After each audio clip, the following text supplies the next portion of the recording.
प्रेम पत्र राय स्वामी 5वां भाग सहज उपदेश 11वां।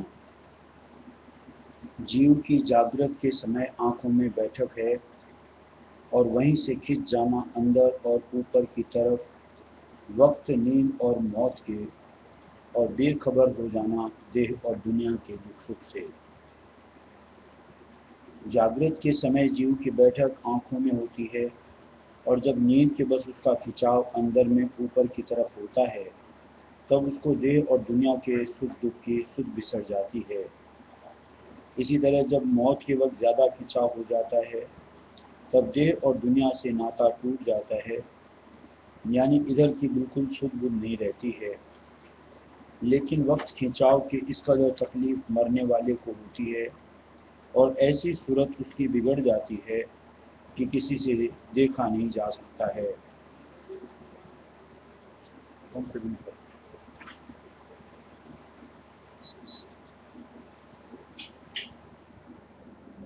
अब गौर करना चाहिए कि आंखों के मुकाम पर बैठने से जीव का बंधन देह और दुनिया के साथ पैदा होता है और यहाँ से सरकने पर यह बंधन ढीले हो जाते हैं, तो साबित हुआ कि निर्बंध होकर सच्चे मुक्ति पद में पहुँचने और निज घर में जाने का रास्ता आँख के मुकाम से शुरू होता है।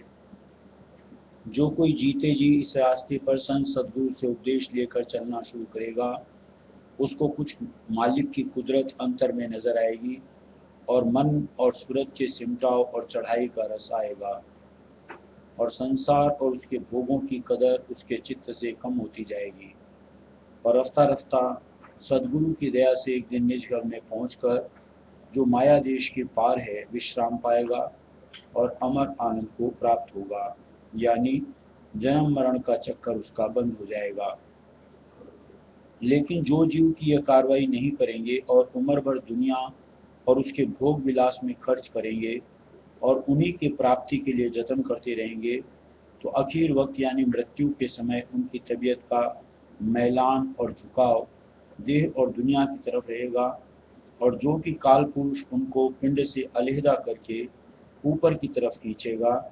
इस सबब से इस खींचातानी में जीवों को बहुत कष्ट और क्लेश होगा, जैसा कि उनके मरने के वक्त की हालत और मरने के बाद की सूरत से जाहिर होता है, यानी उनका चेहरा और रंग ऐसा बदल जाता है कि देखने में डर मालूम होता है और जबकि वह पिंड के नाके के पार पहुंचेंगे वहां उनको देह और दुनिया और उसके सामान की फुरना यानी याद उठेगी और वह फुरना उनको नीचे ऊंचे जोन में मुआफिक उनकी करनी के जन्म देगी।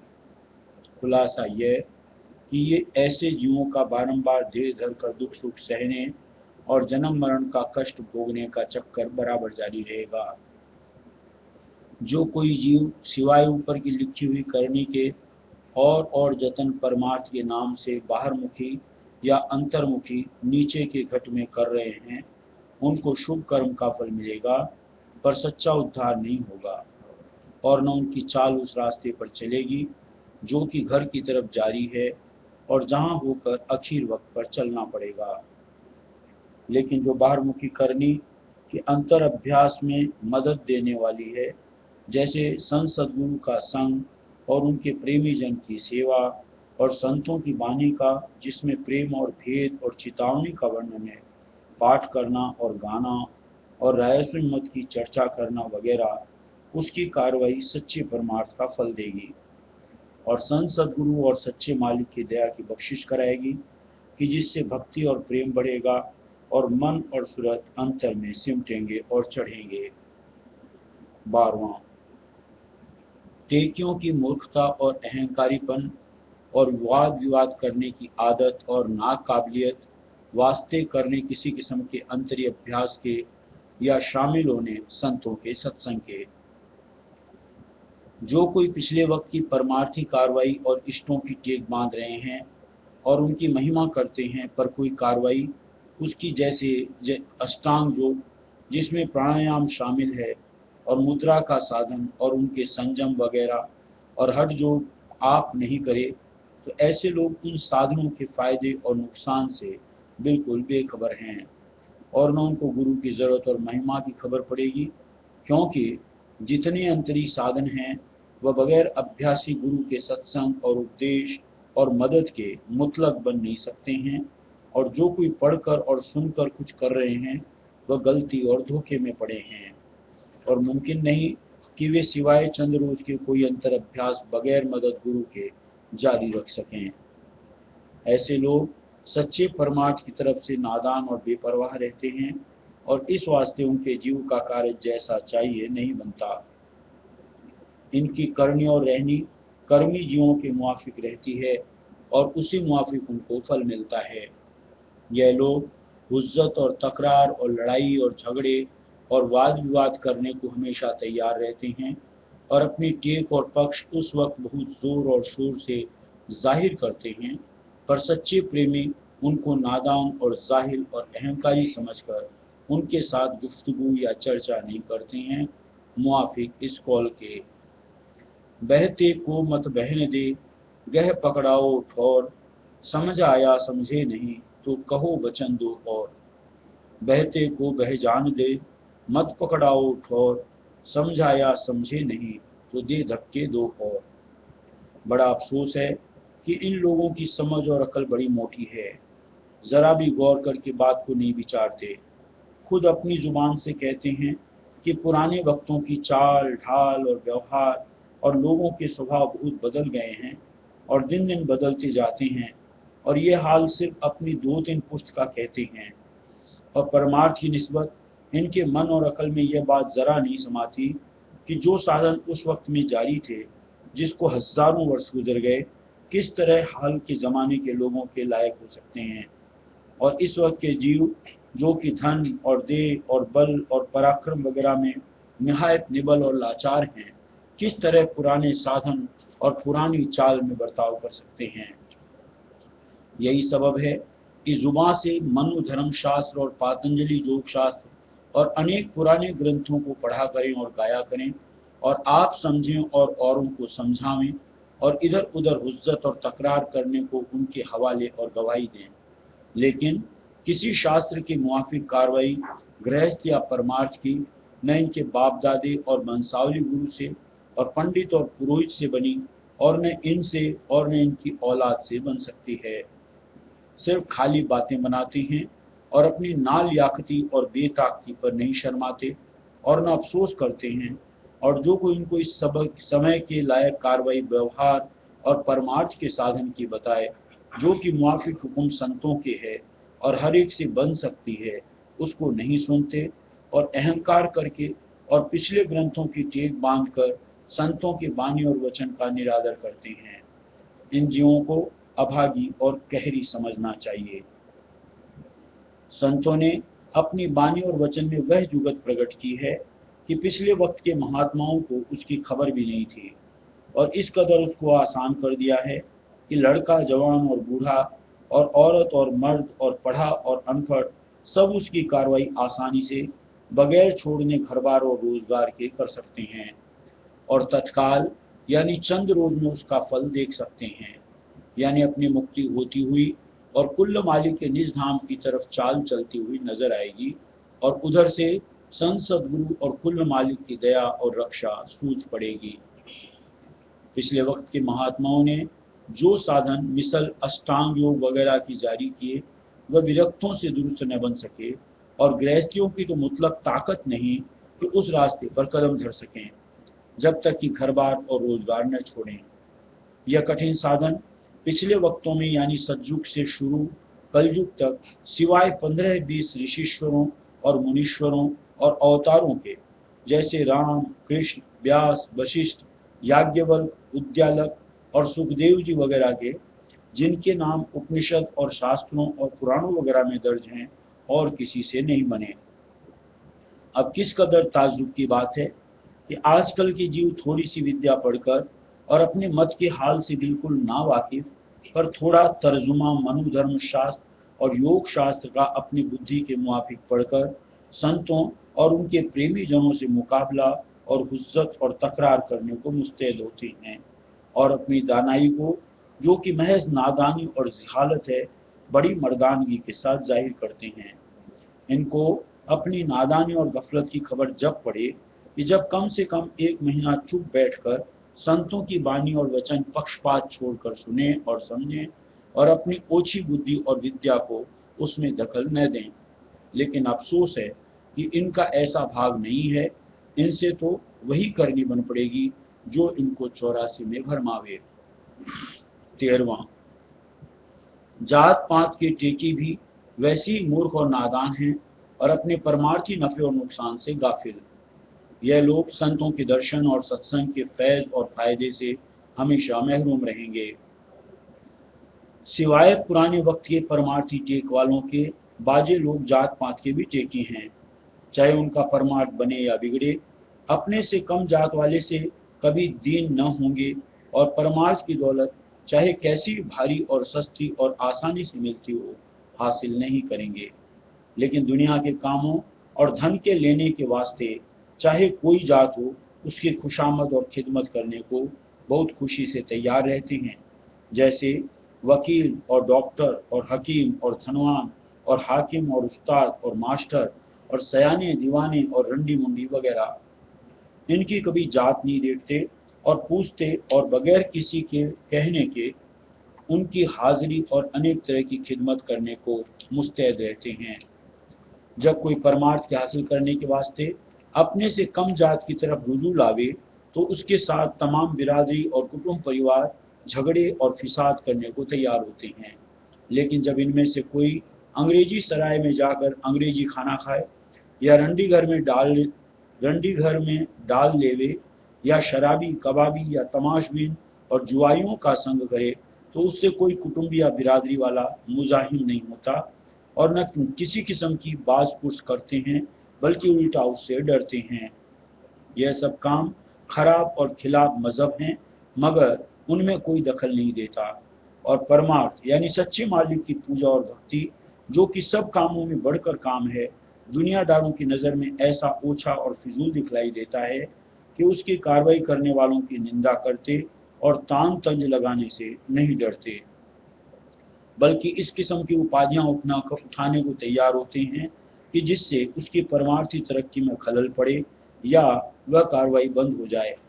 यह लोग बजाय कार्य सवाब यानी पुण्य के अपने ऊपर भारी पाप का भार चढ़ाते हैं, जिसके सबब से उनकी आखबत कभी नहीं सुधरेगी, यानी उनका परलोक कभी नहीं बनेगा।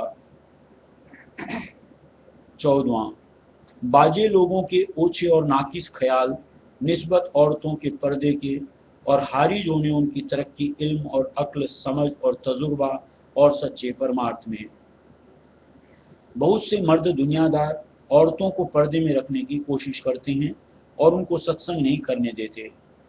इन लोगों की अकल और समझ पर बड़ा अफसोस आता है कि बावजूद इस बात के कि औरतें आम तौर से किसी बात में मर्दों से कम नहीं हैं और इल्म और अक्ल मर्दों के मुआफिक हासिल करके बंदोबस्त घर का और बाहर का अच्छी तरह कर सकती हैं, और इस किस्म की कार्रवाई आजकल बहुत जगह जारी है। यानी औरतें डॉक्टरी और मुहर्ररी और वकालत और मास्टरी और तिजारत के काम और दुकानदारी और मुसब्बरी और खबर नवीसी और बहुत से फन और हुनर और नट विद्या और सपहगिरी के काम कर रही हैं। फिर भी ये लोग उन पर जो जरा कदम बढ़ाकर रखें तो रोक टोक लगाने और तान तंज करने और बुरा भला कहने में कसर नहीं रखते। लेकिन इनकी इस किस्म की कार्रवाई बेफायदा है, क्योंकि अक्सर औरतें अनेक तरह की पूजाएं जो खिलाफ शास्त्र हैं, मिसल शीतला और बराही और जखैया और कब्रों वगैरह की करने को बेतकल्लुफ बाहर जाती हैं और मंदिरों में उत्सव के दिन दर्शन करती फिरती हैं, और तीर्थों में तो यह कैफियत बेकसरत नजर आती है। यानी बराबर मर्द व औरत बेकैद और बेतकल्लुफ मंदिरों का गश्त और परिक्रमा वगैरह और साधों के अखाड़ों में और पंडितों की कथा वगैरह में जाती आती हैं। अलावा इसके झुंड के झुंड औरतों के कुछ रात बाकी रहे से और दिन चढ़े तक हमेशा और खासकर परवी के दिन और कार्तिक के महीने में गंगा और जमुना और दरियाओं पर नहाने और पूजा करने को जाती हैं। सिवाय इसके अक्सर औरतें बिरादरी के अनेक कामों और रस्मों और व्यवहारों में घर घर जाती आती हैं और कोई खास तौर पर पर्दा नहीं करती हैं। ज्यादातर अफसोस इन लोगों की इस समझ पर आता है कि औरतों की निस्बत गुरु धारण करना नाजायज़ कहते हैं और बयान करते हैं कि उनका पति ही उनका गुरु और परमेश्वर है।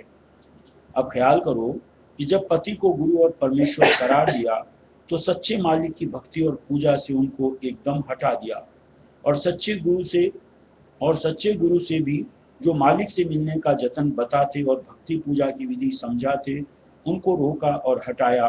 और जो उनके पति संसारी और टेकी पुरुष हैं और जो वे सिवाय घर बार के कारोबार और व्यवहार और रोजगार वगैरह और भोग विलास के कुछ नहीं जानते हैं, तो दोनों निपट संसारी रहे और अपने पैदा करने वाले मालिक का कुछ भेद न जाना और न उसकी भक्ति कुछ भक्ति करी, तो दोनों का परलोक बिगड़ा और 84 में भ्रमने के अधिकारी हुए।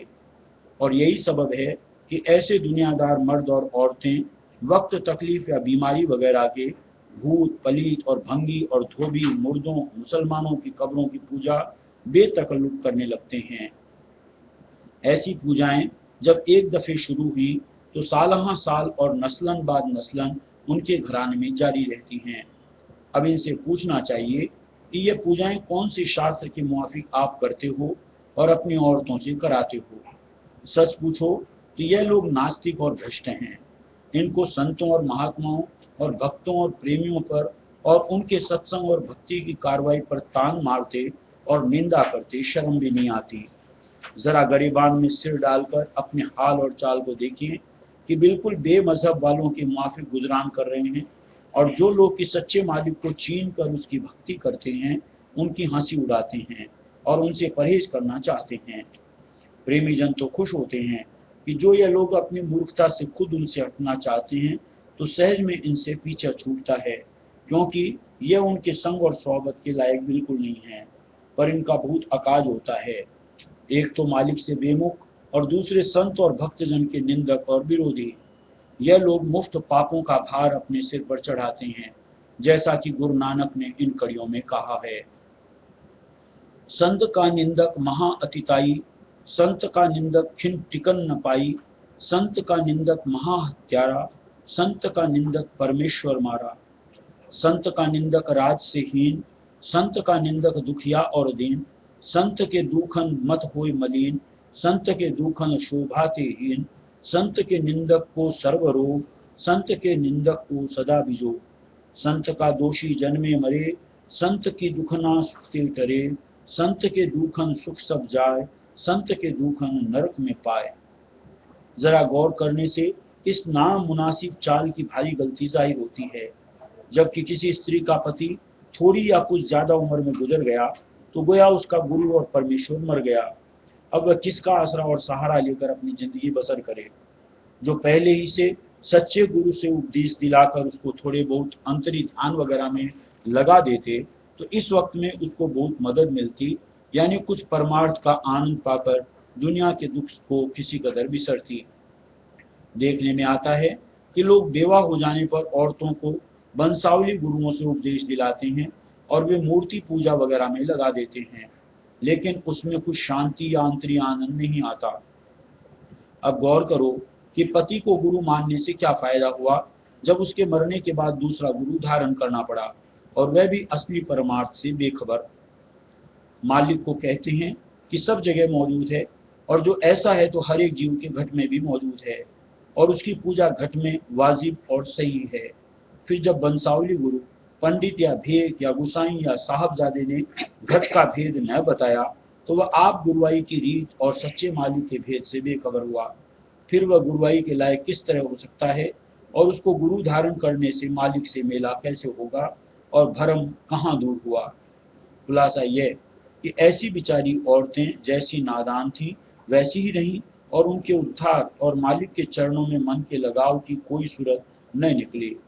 यह नतीजा उस दस्तूर का हुआ कि जिसके मुआफिक औरतों को गुरु धारण करने से बाज रखा और उनके पति को ही उनका गुरु और परमेश्वर करार दिया, और बंसावली और सच्चे गुरु में तमीज और फर्क न किया, और नकल यानी मूर्ति को पेश करके असल का पता और भेद न समझाया, फिर शांति कैसे प्राप्त हो। जैसे हाकिम या हकीम या खाविंद की तस्वीर कुछ काम नहीं दे सकती, इसी तरह मालिक की तस्वीर से भी कुछ काम नहीं निकल सकता। मुनासिब तो यह है कि कुल औरत और मर्दों को जबकि 18-20 वर्ष की उम्र हो जाए, कुल मालिक के भेद से जो कि घट में मौजूद है समझौती देकर जुगत उसके ध्यान और पूजा की बताना चाहिए, ताकि वे उसी वक्त से 1 या 2 बार दिन रात में थोड़ा बहुत अभ्यास करें और जैसे उम्र बढ़ती जाए और फुर्सत और मौका मिले उस अभ्यास को आहिस्ते आहिस्ते बढ़ाते जाएं और वक्त जरूरत किसी दूसरे के मोहताज न रहें और हमेशा अपने घर में आसरा और भरोसा अपने सच्चे मालिक का रखें और तकलीफ में इधर उधर न भरमें, यानी अपने अंतर में थोड़ी बहुत शांति हासिल कर सकें। यह भेद और जुगत संत सदगुरु या उनके प्रेमी जन से जो संगत में शामिल हैं मालूम हो सकता है। सुहागन औरतों को उनके खाविन अपने साथ सत्संग में ले जाकर उपदेश दिला सकते हैं और जो बेवाह हैं वह अपने माँ बाप या भाई या लड़के या सास या ससुर या देवर जेठ या कोई खास रिश्तेदार की संगत में जाकर और उपदेश लेकर अपने घर में बैठकर अभ्यास कर सकती हैं और जब तक मौके मुनासिब पर सत्संग में भी शामिल होंगे। इसमें पर्दा भी रहाएगा और सब तरह से हिफाजत भी उनकी रही आएगी, यानी सत्संग में अकेले नहीं जाएंगे। सबब ऐसी समझबूझ और बर्ताव का यह है कि यह मर्द आप ही परमार्थ से बेखबर हैं, यानी न तो सच्चे मालिक के भेद से वाकिफ हैं और न कुछ उसकी भक्ति या अंतरिक पूजा करते हैं। फिर उनके मन में परमार्थ की कदर और जरूरत वास्ते हर एक जीव के कैसे समावे और बर्ताव और व्यवहार उनका कैसे बदले। इस वास्ते वे आप भी निपट संसारी हैं और नकली परमार्थ और देवताओं और भूत प्रेत की पूजा में राजी। फिर उनके स्त्री और बाल बच्चे भी उन्हीं के मुआफिक नादान और सच्चे परमार्थ से बेखबर और बेपरवाह बने रहते हैं और जिस किसी के सच्चा दर्द परमार्थ का पैदा होता है उसकी कार्रवाई देखकर के ऐसे पुरुष और स्त्रियों को अचरज मालूम होता है और अपनी मूर्खता से उस पर तान मारते हैं और हंसी उड़ाते हैं और अपनी गफलत और बेपरवाही का सोच विचार नहीं करते और न मरने के वक्त की सख्त तकलीफ का खौफ दिल में लाते हैं। जो उनको सच्चे परमार्थ का उपदेश मिलता तो अपने कुल कुटुंब और रिश्तेदार और पड़ोसी वगैरह को समझाकर उसी कार्रवाई में लगाते और अपनी और उनके भोगों को सराहते और मालिक की दया का शुक्राना बजा लाते। दादास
रात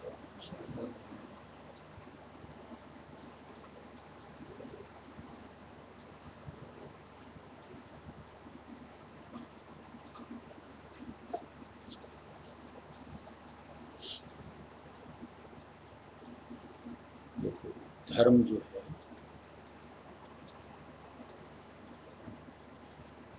इसको हम लोगों ने एक ऐसा विषय समझ रखा है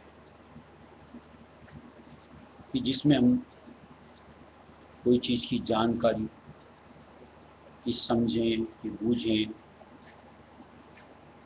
फिर उसको कहें, ये जरूरी नहीं समझते।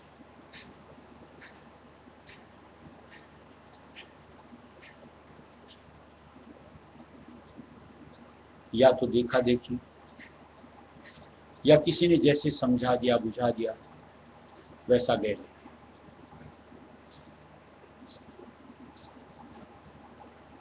जो कि निश्चित तौर से गलत है।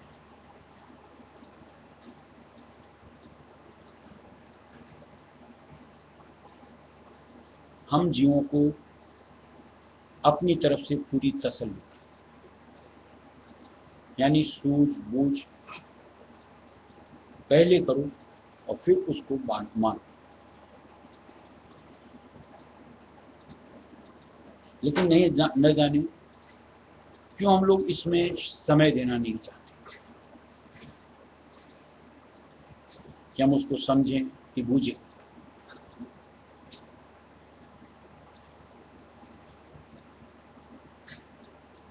जैसे छोटा सा उदाहरण कि आज जो दुनिया के अंदर में ढंग चल रहा है,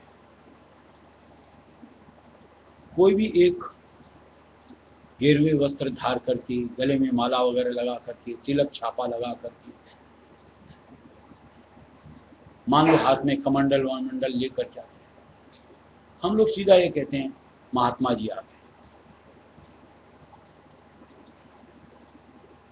आपने उनको समझा बूझा, जो आपने उनको महात्मा की संज्ञा दे दी। महात्मा का मतलब क्या होता है? जिनकी आत्मा महान होती है। और महान कहने का मतलब कहीं उन्होंने अपनी आत्मा की गति उस परमात्मा तक बनाई। कहीं समझा बूझा? जो आपने उसको उस रूप में स्वीकार कर लिया।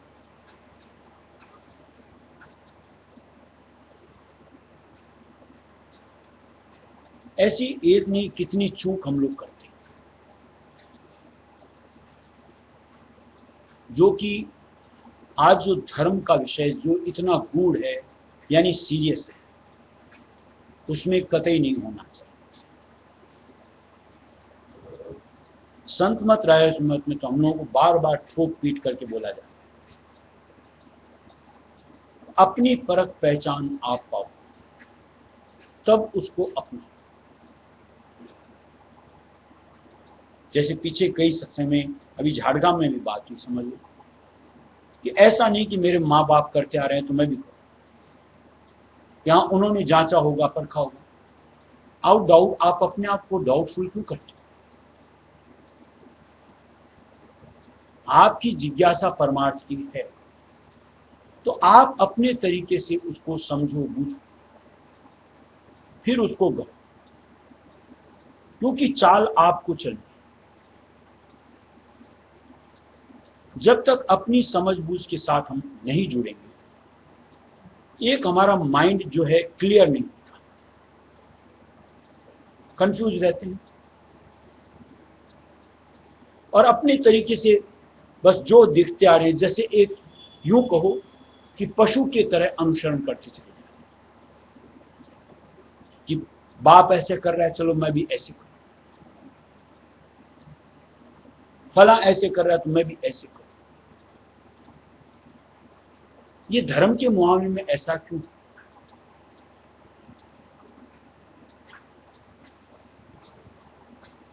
इसका नतीजा कभी भी जो इस तरीके से बर्ताव करता है दुरुस्त हासिल नहीं कर सकता।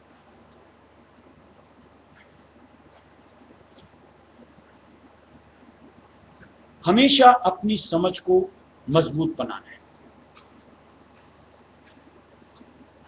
हमारी समझ मजबूत होगी तभी हम कहीं अपने आप को मजबूती से डटा पाएंगे।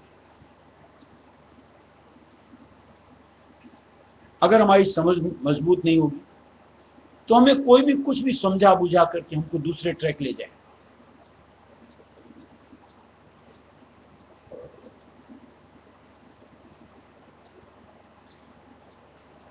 रायस्वामी मत के अनुसार ताज जिंदगी भी अगर हम सत्संग करते हैं तो हमें कुछ न कुछ नसीहत समझ हासिल होती रहती है।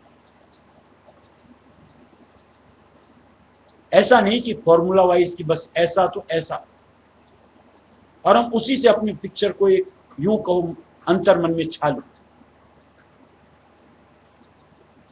आगे से आगे उसकी समझ बढ़ती चली जाती है। जैसे मान लो आज रायस्वामी नाम या हमारा गुरु सूत्र, जो कि अहम चीज है रायस्वामी मत के अनुसार, जैसे जैसे आपकी भक्ति बढ़ती है, अभी जो हम लोग रायस्वामी नाम या अपने गुरु स्वरूप के साथ जिस तरीके से जुड़े हुए, उसमें गहराई और समाती चली जाती है।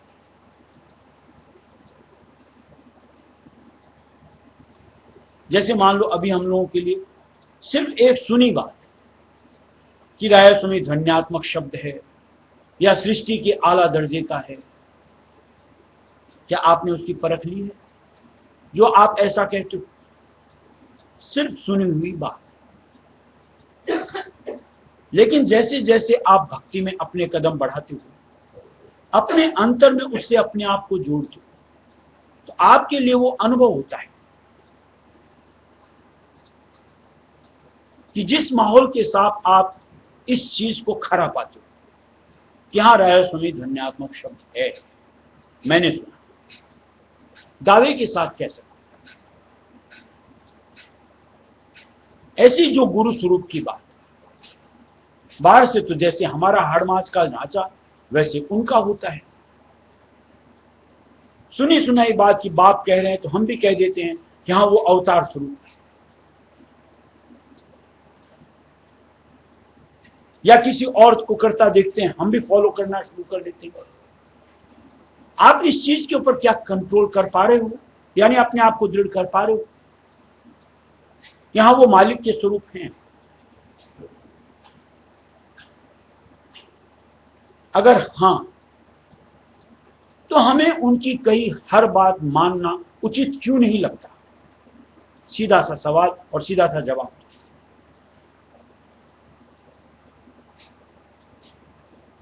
लेकिन जब भक्ति में हम अपने कदम बढ़ाते हैं और उस स्वरूप को अपने अंतर में उस मालिक का दिया हुआ पाते हैं, ऑटोमेटिक हमारी एक उनके प्रति सोच और समझ ऐसी दृढ़ हो जाती है कि जहां हमको उनके हर वचन सार्थक लगते हैं और हम उनको कहते हैं यानी अपनाते हुए वैसा करते हैं, उसमें फिर हेर फेर नहीं करते। अब ये मंडल चूंकि माया का, और माया का काम हर पल के साथ एक पर्दा डालते जाना, भूल और भ्रम का।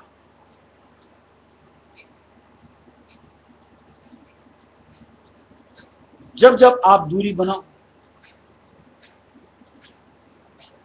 जब जब आप मन के साथ जुड़ो, एक एक पर्दे चूंकि गिरे हुए होते, कहीं हमको मालिक की सोच समझ वहां कंफ्यूजन हो जाता है और हम अपने तरीके से उसका निष्कर्ष निकालना शुरू कर देते हैं। और जहां से हमको निश्चित तौर से नीचे दूसरी तरफ, यानी बजाय मालिक के दूसरी तरफ हमको ले जाया जाता है।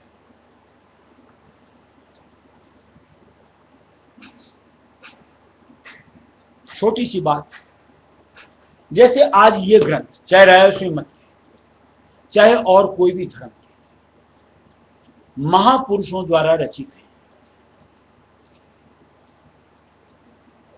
चाहे वो वेद हो, उपनिषद हो, चाहे मनुधर्म स्मृति हो, चाहे रामायण हो, चाहे गीता हो, चाहे बाइबल हो, चाहे कुरान हो, चाहे संतों की बानियां हो, चाहे रायश्री विद्यालय के ग्रंथ, निश्चित तौर से महापुरुषों द्वारा ये लिखे हुए हैं, इसमें कहीं दो राय।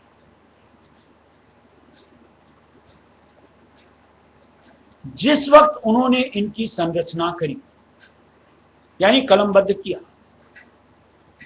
उस वक्त जो जीव उनके सन्मुख थे उनको उन्होंने समझाया, बुझाया और उसके महत्व के साथ उनको दर्शाया कि इन बातों का मर्म क्या है।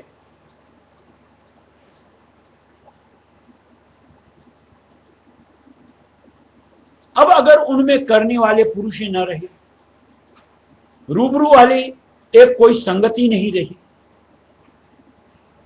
ऐसे में उन शब्दों का जो मर्म होता है, भावार्थ जिसको कहते हैं, कोई कैसे समझ सकता है?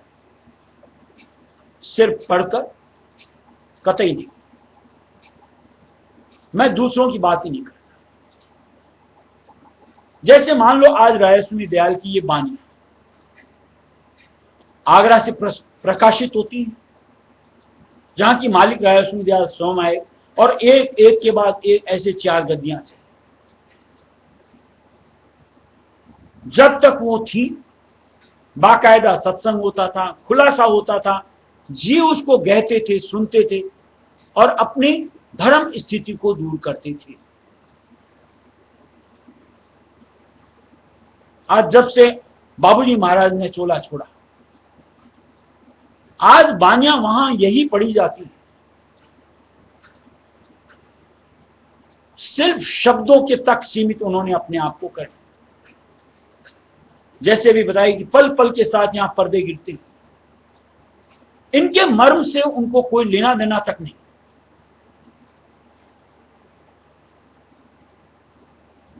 अब उनको कौन टोके, कौन समझावे, कौन बुझावे?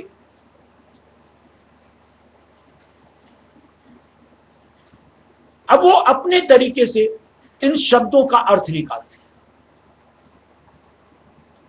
मैंने तो यहां तक नोटिस किया है कि आज ये ग्रंथ जैसे मान लो प्रतियां खत्म हो जाती हैं, वापस दोबारा प्रकाशित की जाती, आज वो लोग अपने तरीके से इनमें मात्राओं का हेर फेर कर देते हैं, शब्द को अनर्थ कर देते हैं। अब चूंकि उनको इस चीज की न तो सूझ मिली न बूझ मिली, उनको इस चीज का ज्ञान ही नहीं। नए ग्रंथ पढ़ो आप, पुरानी बानियों से मिलाओ आप, एक नहीं 1000 गढ़ती एक पुस्तक में मिलेंगी। अब आज अगर उन प्रतियों को कोई खरीदता है वहां से और पढ़ता है, वो उनका क्या अर्थ निकालेगा और उससे क्या पाएगा? यानी बजाय सुलझने के और उलझ जाएगा।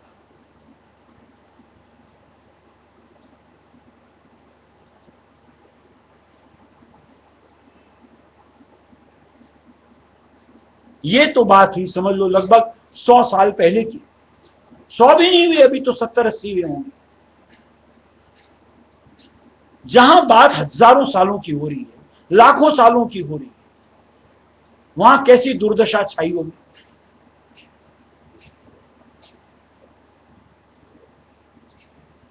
आज ऐसे कौन से महापुरुष हैं जिनको अपनी गहराई तक जाने की समझ है? कैसे गुरुओं को उन्होंने धारण कर रखा है? किनके तहत उन्होंने ये आध्यात्मिक विद्या पाई है, जो हम उनकी सानिध्यता से जुड़ करके हम कुछ हासिल करना चाह रहे हैं। रायस्वी मत के हिसाब से यहां तो गुरु और गुरुमुख के साथ परिपाटी आगे बढ़ती है। जहां गुरु और गुरुमुख के साथ की परिपाटी नहीं बढ़ती, वहां पर वो रायस्वी मत ब्रेक हो जाता है और मालिक कहीं एक जगह विशेष के कैदी नहीं। वो अपने जहां जिज्ञासु जीवों की ठौर दिखती है, वहां अपने आप को प्रकट करते हैं, आगे की कार्रवाई जारी करते हैं। अब अगर हम किसी कैद में अपने आप को जकड़ लेते, जैसे कि अयोध्यावासी बोलते हैं भगवान राम यहीं आएंगे, वृंदावन मथुरावासी बोलते हैं भगवान कृष्ण वहीं आएंगे, ऐसे आज हमारे रायस्वी मत वाले जो बोलते हैं कि आगरा में ही वहां पर संतों के अवतार आएंगे। ऐसा उल्लेख कहां लिखा हुआ है वाणियों में, वचनों में, जो ऐसी धारणा जोड़ के बैठी? चाहे वो भगवान राम के फॉलोअर्स हो, चाहे भगवान कृष्ण के हो, चाहे रायस्वी दयाल के, क्यों ऐसी उनकी सोच बनी? और सीधा सा जवाब, कहीं किन्हीं लोभी के साथ उन्होंने अपने आप को जोड़ा कि जिन्होंने ये धारणा बना दी कि ऐसा ही होगा। अब हमारे में क्या बुद्धि नहीं, समझ नहीं कि हम समझें बूझें तब उस बात को माने।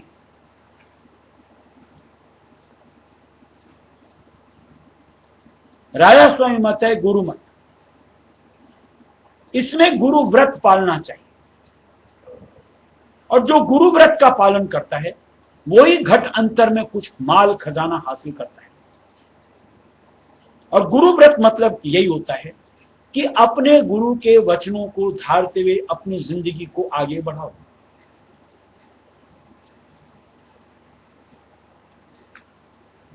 अब जहां गुरु ही नहीं, वहां कौन से गुरु व्रत को वो लोग पाल रहे हैं? बतौर खानदानी या भीड़ देख के? क्या इससे जीव का निर्वाह होगा? यानी कैद खाने से उसकी रिहाई हो पाएगी? कभी भी नहीं। और वो लोग अपने तरीके से, यानी आज समझ लो बाबूजी महाराज के बाद इतना अरसा, उनके बाद कई जीव वहां से जुड़े। अब उन्होंने वहां क्यों अपने आप को जोड़ा? उन्हें किसने समझाया, किसने बुझाया किस तरीके से उनकी आस्था आज रहस्य नाम के ऊपर या रहस्य मत के ऊपर है?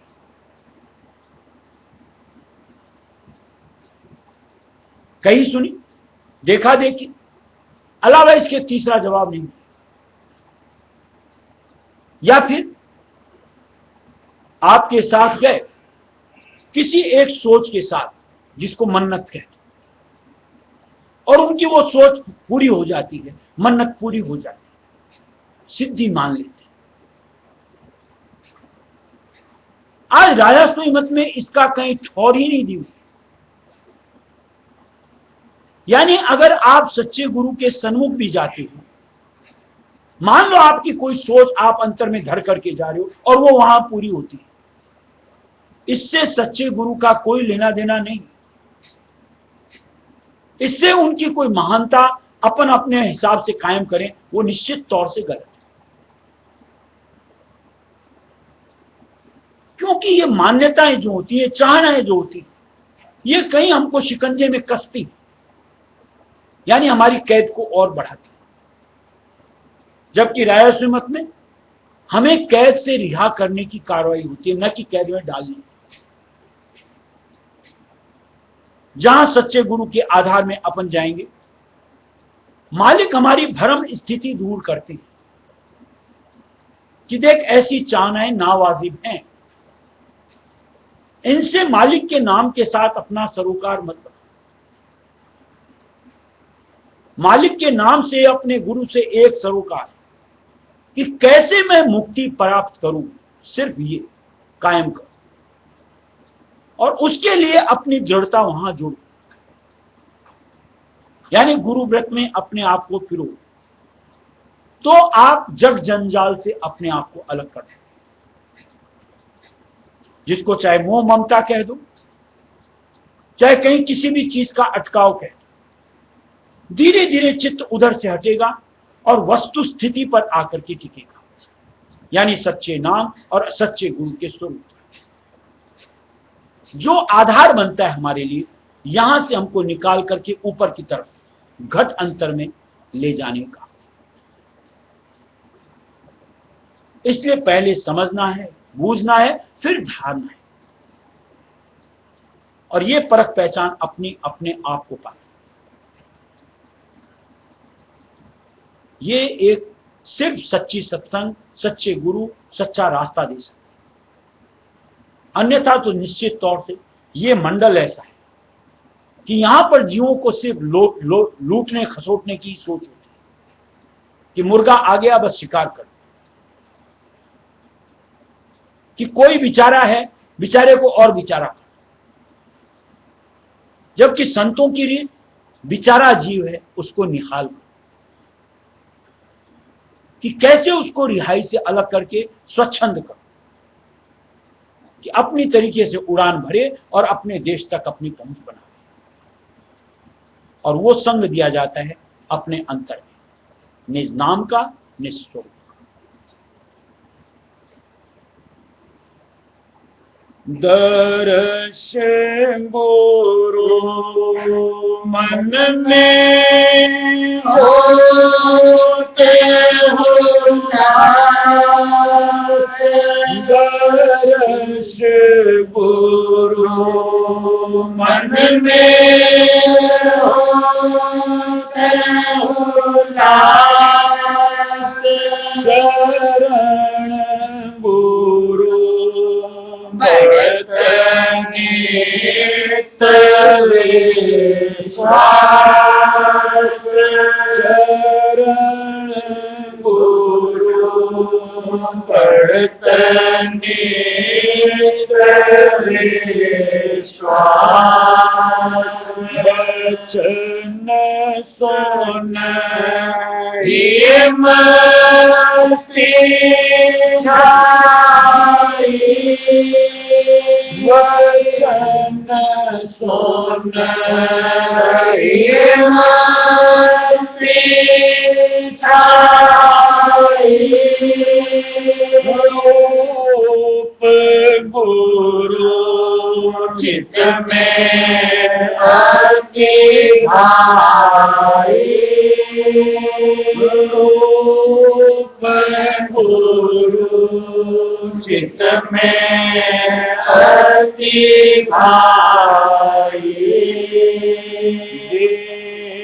देह से दूर देव शक्ति, देह से दूर देव शक्ति, मूरत से दर्शन रस लेती, मूरत से दर्शन रस लेती, छोट मुख क्या महिमा छोट मुख क्या महिमा शरण पर नित बल बल जाओ, शरण पर नित बल बल जाओ, मैं हर की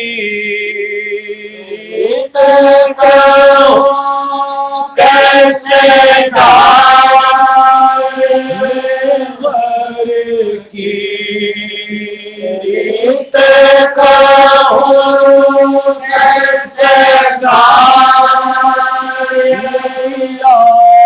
मोहे आप ही चरण लगाए,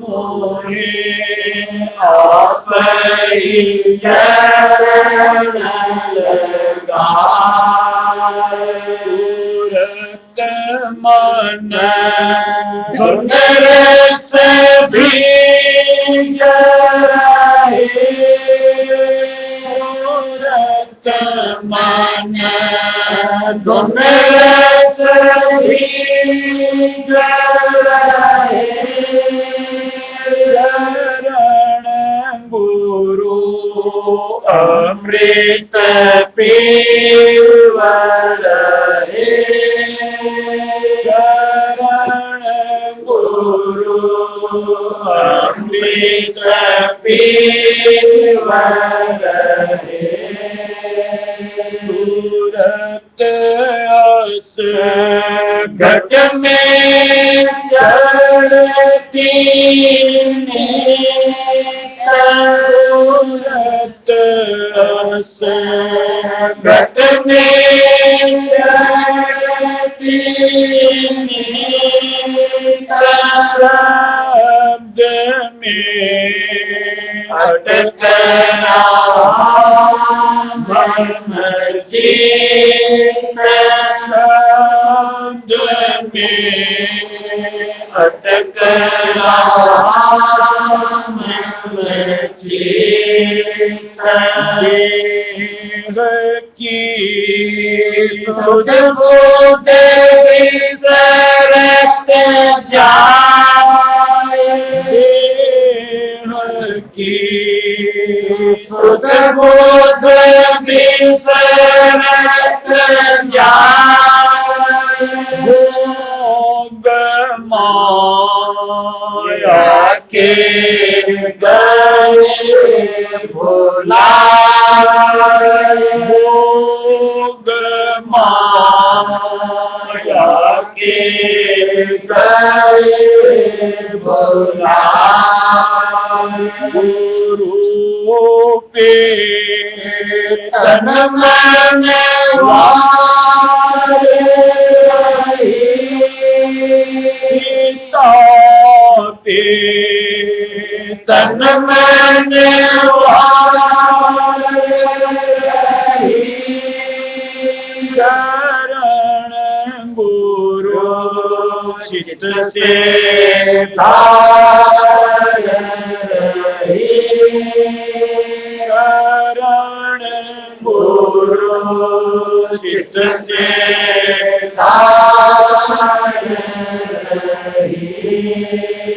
जगत से कोई काम जगत से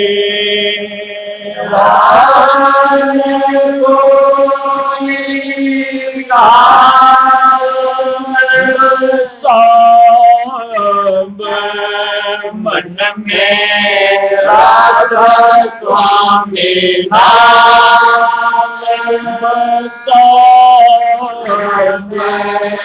मन में राधा स्वामी नाम परम और परम दिए सब छोड़ परम और परम दिए सब छोड़ जगत से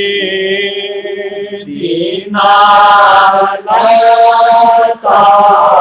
तोड़ जगत से दीनानाथा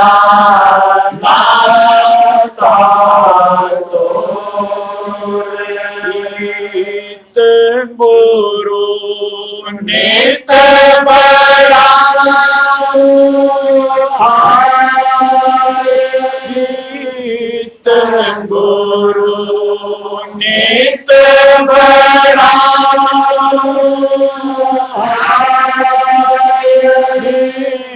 मंग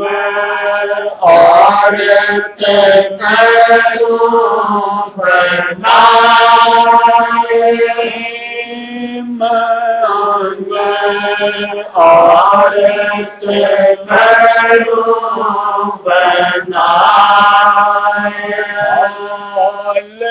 गुरु भक्ति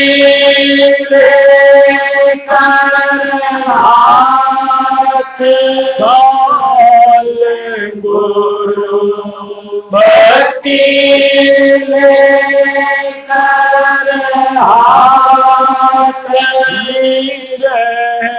की जोत जगाओ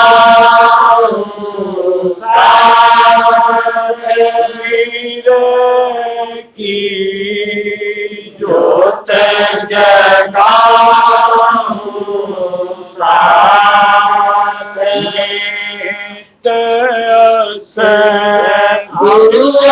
गुरुवारत गाती नित गुरुवारत गाती मरस होत सूरत माती मरस होत सूरत माती गया राधा स्वामी पूरी गया राधा स्वामी पूरी हरे से चरण शरण मोहे दीना हरे से चरण शरण मोहे दीना दर्शन गुरु मन में होते दर्शन गुरु मन में होते शरण गुरु वर्तनित विश्वास शरण गुरु नित विश्वास।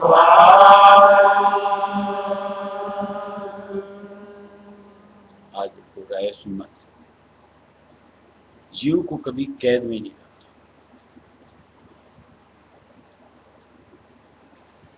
यानी कहीं एक मानसिक सोच देकर के जकड़ा नहीं जाता कि बस तेरी सोच ऐसी। आज हम सत्संग करते हैं, सत्संग लेते हैं, ग्रंथ पढ़ते हैं, कहीं हमको कुछ भी ना समझ में आ, तो हमें स्वच्छंदता दी हुई है कि हम उस चीज का खुलासा करें, संतुष्टि पाएं, ताकि उस चीज के मर्म से अपने आप को वाकिफ कर सकें।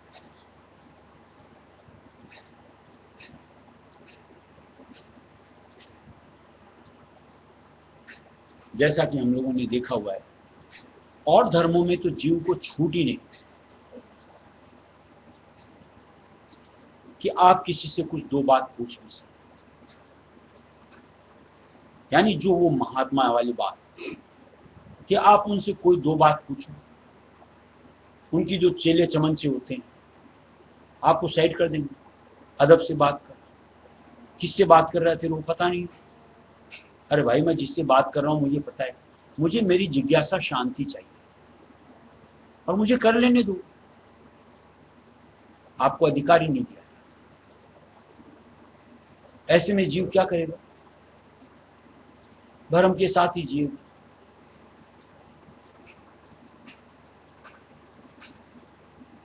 रायस्वी मत में तो एक एक बात अगर आपको नहीं समझ में आ रही, एक एक शब्द अगर आपको उसका अर्थ समझ में आता है, हमें पूरी तरीके से छूट है कि हम उस चीज को पूछें।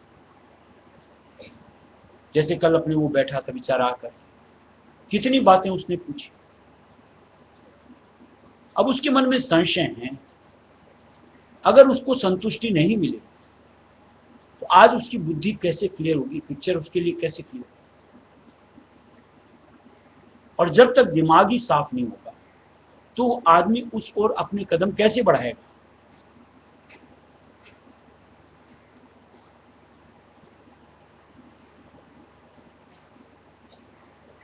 और ये सिर्फ सच्ची संगत में जहां सच्चे गुरु विराजते हैं वहीं पर ही होता है। जहां सच्चे गुरु नहीं होते वहां पे जीव को अलाउ ही नहीं किया जाता कि आप अपने गुरु जी से दो बात भी कर सको, क्योंकि दो बात पूछ भी सको। भय होता है ना कि कल को कहीं किसी जवाब में अटक गए तो उनकी मट्टी को जो एक ओहदा बना रखा है अपना, उस पर ठेस पहुंचती है। और अगर मान लो कोई जवाब भी देंगे ऐसा घुमा फिरा करके पेचीदा कि जीव के पल्ले ही नहीं पड़े। यहां तो दो टूक शब्दों में बात होती है, और अपने तो बाकायदा कहा जाता है कि जब तक 100% तसल्ली न हो आप पूछो।